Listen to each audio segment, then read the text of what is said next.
All right, class, settle down, settle down. It's time for another lesson here at the Pod Academy. Today we're going to learn about grandfathers and also paradoxes. I'm your teacher, Alex. I'm Pete. Ooh, seems like the bad kid isn't here today. That's good news for us. But it's even better news for you because we're going to be talking about Umbrella Academy Season 3, Episode 3, Pocket Full of Lightning. Now, this is already live on Netflix, so check it out if you haven't already. Check it out. Check it out.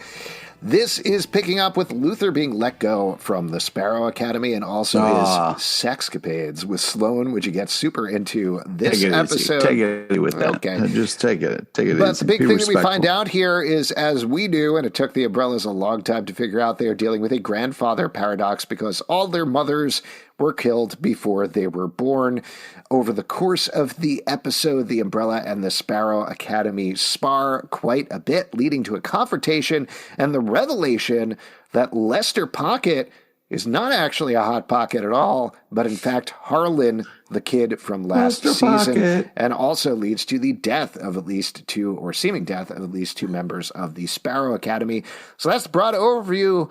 Pete, how you feeling about this episode? What you thinking? Let's get into it. It was some fun app. Great. This is a great time. I mean, speaking of old-timey voices, like your teacher there, we get the old-timey typewriter to kind of start this episode.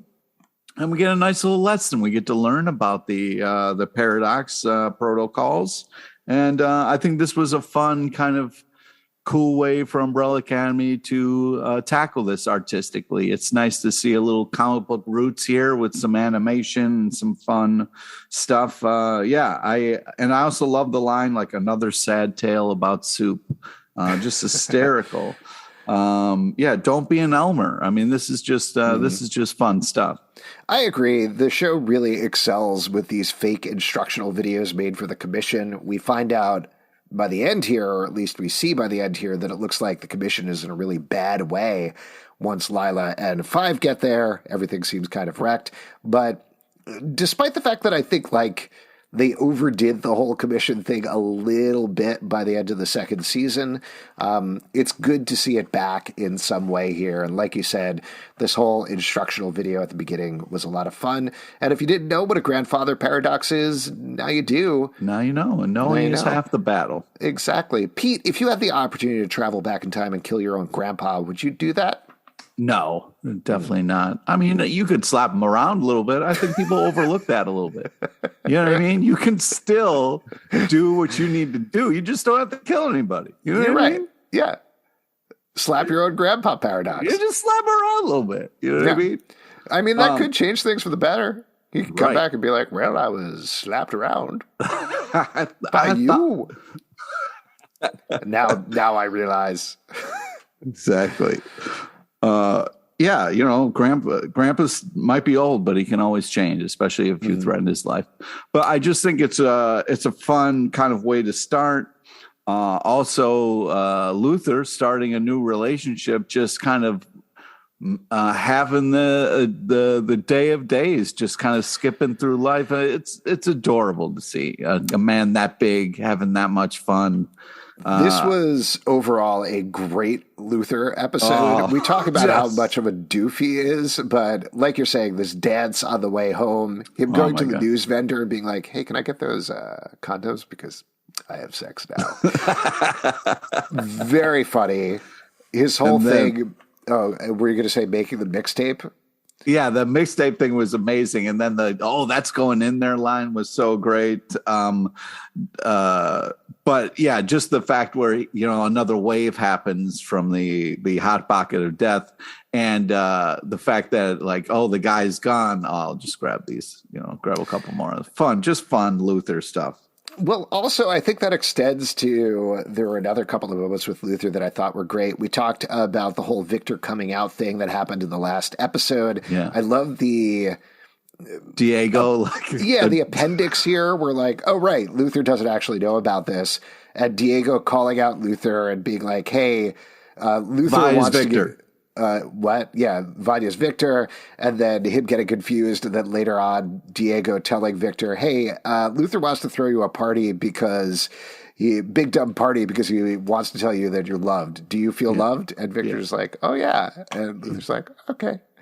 It was just such a nice, fun way to handle it. And like classic Diego too, just being like, I'll handle this. Yeah, just it was sweet, but it was great, and it was like done so brotherly. It was really, and just Luther just kind of being like, number 10, oh, looks good. Really frames the phrase. Just hysterical, adorable stuff. Well, and like we talked about the last episode, I love that everybody has their very specific character reactions to Victor's revelation is probably too strong a word, but they all work and they all make sense. And the Luther one is fun in its own way as well.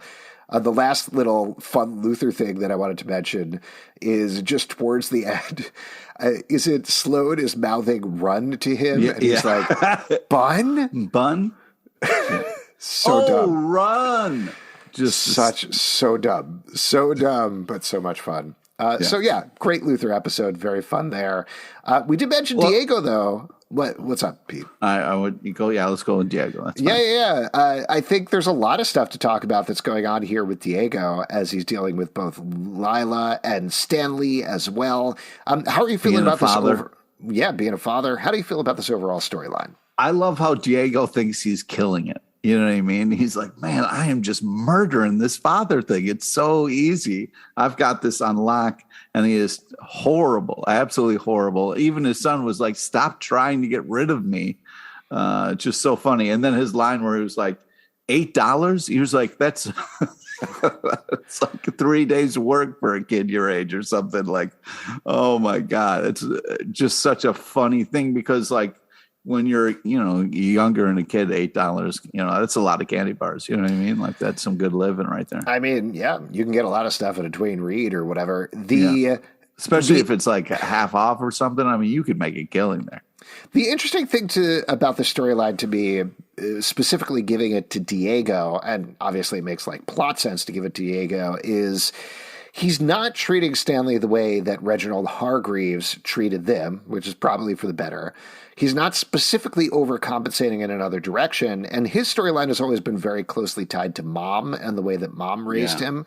So it's a surprising choice that he's not trying to raise Stanley the way that Mom took care of him versus whatever he's doing in terms of fatherhood, which is he's trying to raise a little mini me. Like he is like, when I was your age, I was doing this or whatever. And that line where he's like, what are you doing? He's like, I'm on lookout. And the son's like, cool. He's like, yeah, I know. Just this, like, just so unaware.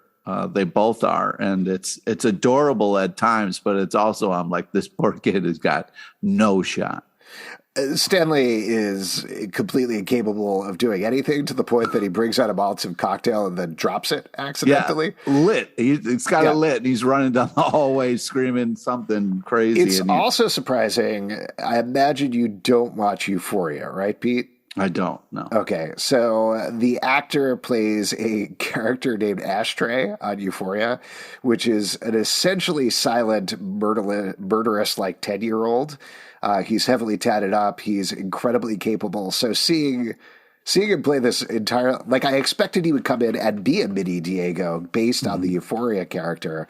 He's not that at all. Like he's clumsy. He's falling all over the place. So it's very fun. I think he's playing in a very fun way. When he was like doing kicks and stuff, he yelled Cobra Kai, which I thought was hilarious. Good shout out to another Netflix show. What about the Lila side of things?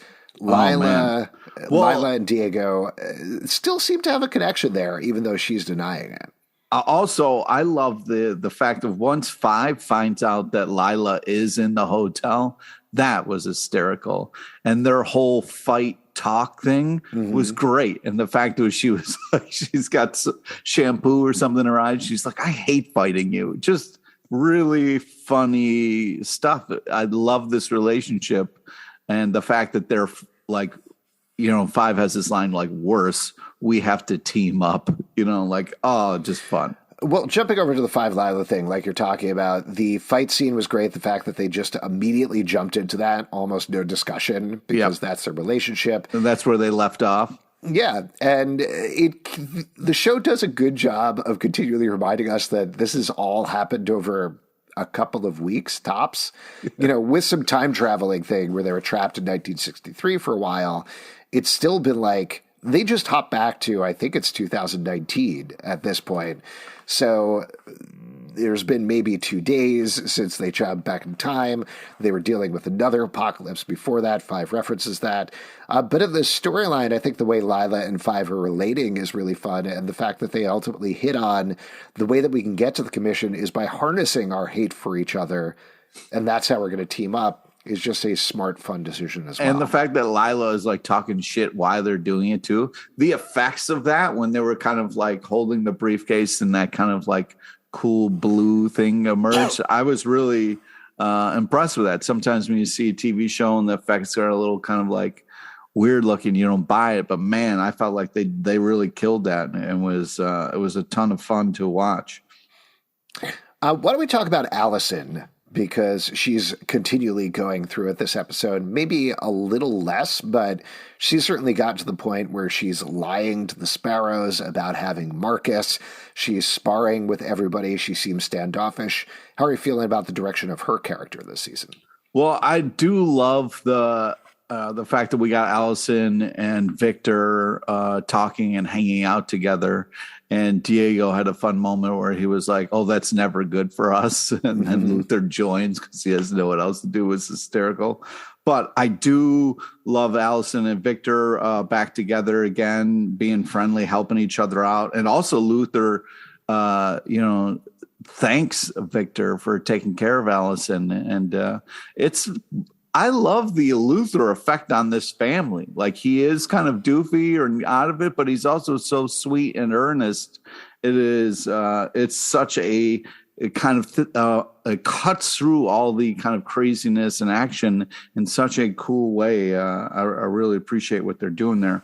But yeah, it's fun to see them team up. It's also weird to how Allison is just kind of like, we have a plan, but then if she feels like it completely changes everything on a whim, I guess she's trying to be smart about stuff, but it's kind of, she's making some bad choices, digging some holes. That's the thing, is I think she is really pushing on her own negativity and making things worse and worse for her because she is so focused on getting back to the correct timeline.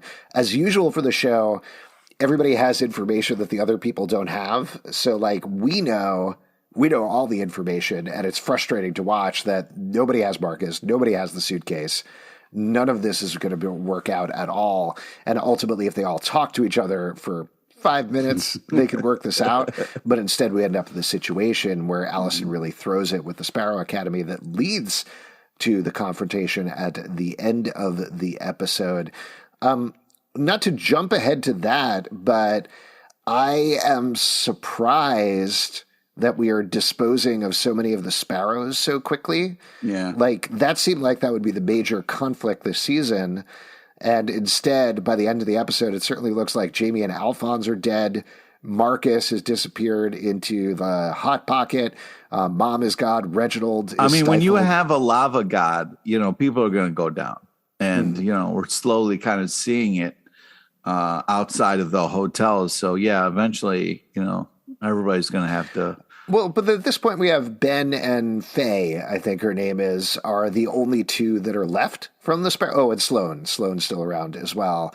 Yeah, gotta have Sloane still. They've been pretty much decimated, so I'm curious to see what's going to happen with that team going forward, since at least in the first 3 episodes, they were the major antagonists. So where does it go from there? I don't know. I do like the fact that, the twists and turns that they're taking are keeping us on our toes. We see a ton of TV shows. I've read all the comics, so it's nice to be surprised by stuff like this. Mm-hmm. Also, while we're talking about the end, I thought, Harlan there or whatever was Ben for a second because it was tentacle powers. And I remember that the old Ben had that kind of like tentacle power. So I was a little confused until she said, she was like, "Harlan, is that you?" And I was like, "Oh shit." I thought that was a really good revelation. For those who don't remember from the last season, Vanya brought Harlan, this autistic boy who was the son of Sissy, back to life with powers.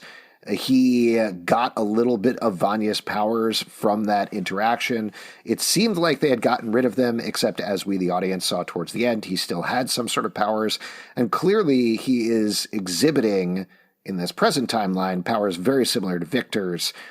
So it'll be interesting to find out what happened to him in the intervening years, how he harnessed his powers, what's going on with his sandwich suitcase. Well, you've got to feel very seen for this part because you love to get food of different kinds and then get a hotel room by yourself and just listen to your stomach digest it. Just sit back and just listen to the magic. Bliss. That is absolute bliss. 1 weekend a year. That's all my wife gives me for tummy listening time. It's worth it. Yeah, absolutely. You come back so like this refreshed. revelation. It made a lot of sense that this is Harlan. I don't know why he's called Lester Pocket. We'll certainly find out. I assume it is after Hot Pockets. Right? Yeah, I think he's the keeper of the lava pocket. Okay. Well, it'll be interesting to see how that all ties up. And jumping over to the lava Hot Pocket for a second, what is going on with Bob? Like, Mom is speaking in tongues. Yeah, what is happening with this storyline right now? Also, the Sparrow family is just so cold. The fact that like Mom was like, "Oh yeah, there's a god in the basement," and they don't immediately drop what they're doing to go check is insane to me. I just wanted to mention that because this is one of my ongoing frustrations with this show is I understand, like I was lauding just before, there's a certain sense of who has which piece of information and how do they talk to each other or not. But that thing where they specifically get information, they're like, yeah, shut up.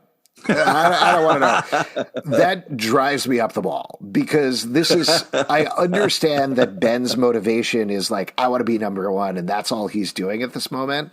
And Allison has her own motivation. Viktor is actually trying to make some overtures here.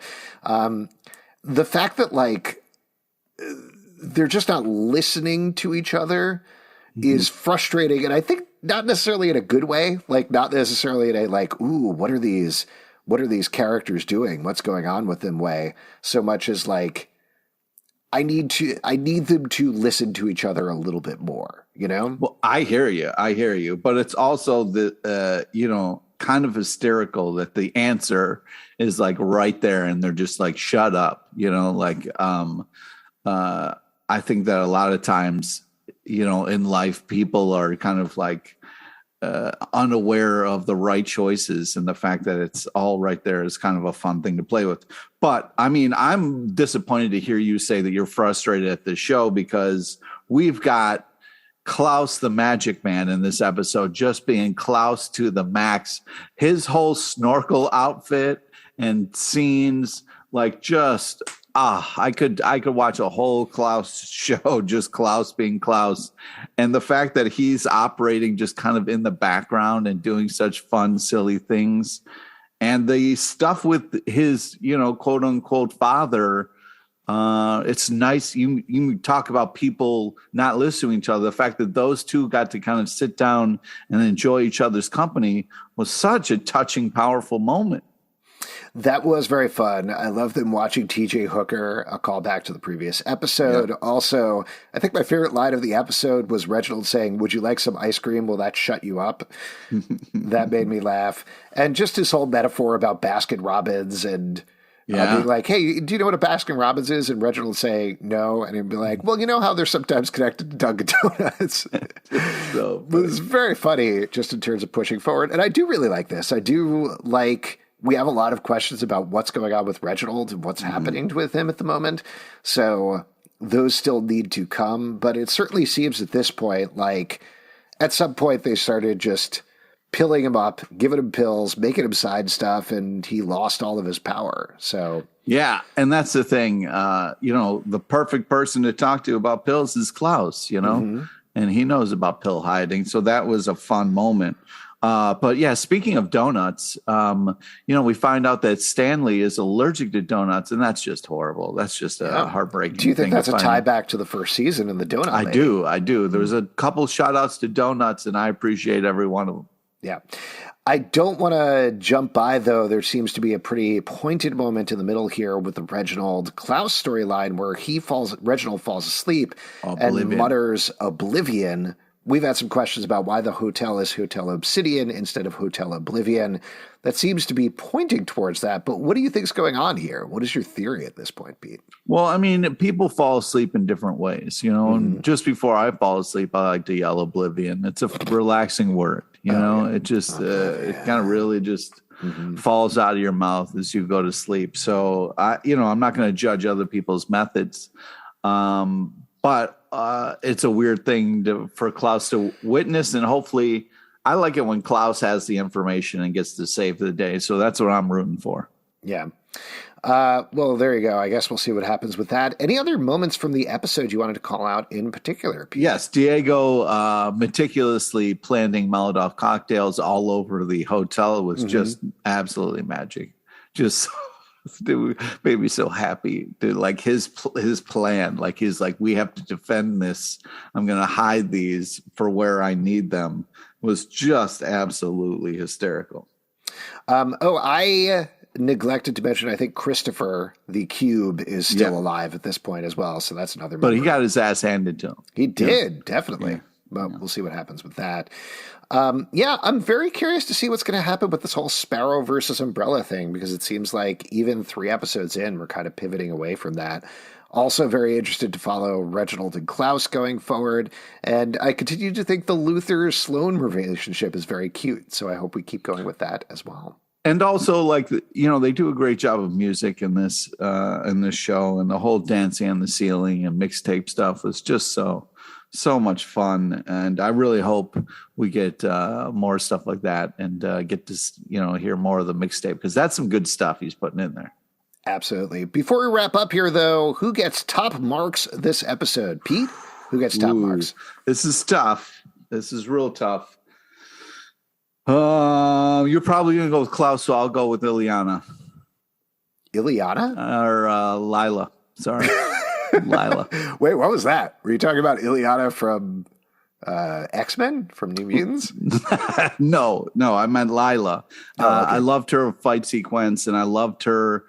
There's some earnesty and honesty with Diego, with this kid, that I really hope is really their child, and that because the two of them together is magical. I hope that continues. I'm going to swerve on you, Pete. I'm going to say Luther this episode, like I talked about. I'm sorry. I like Klaus, though. I like Klaus. Luther's stuff was funnier. All of his stuff was so funny in this episode. I love that big dumb doof. I loved just him like walking along with the Sparrow Academy cup of water and just sipping on it every once in a while. Just fun details. Really good stuff. Yeah. If you would like to support this podcast, patreon.com/comicbookclub. Also, we do a live show every Tuesday night at 7 p.m. to Crowdcast and YouTube. Come hang out. We would love to chat with you about Umbrella Academy. Apple, Spotify, Stitcher, or the app of your choice to subscribe, listen, and follow the show at Podcademy on Twitter, Instagram, and Facebook. comicbookclublive.com for this podcast and many more. Until next time, we'll see you after class.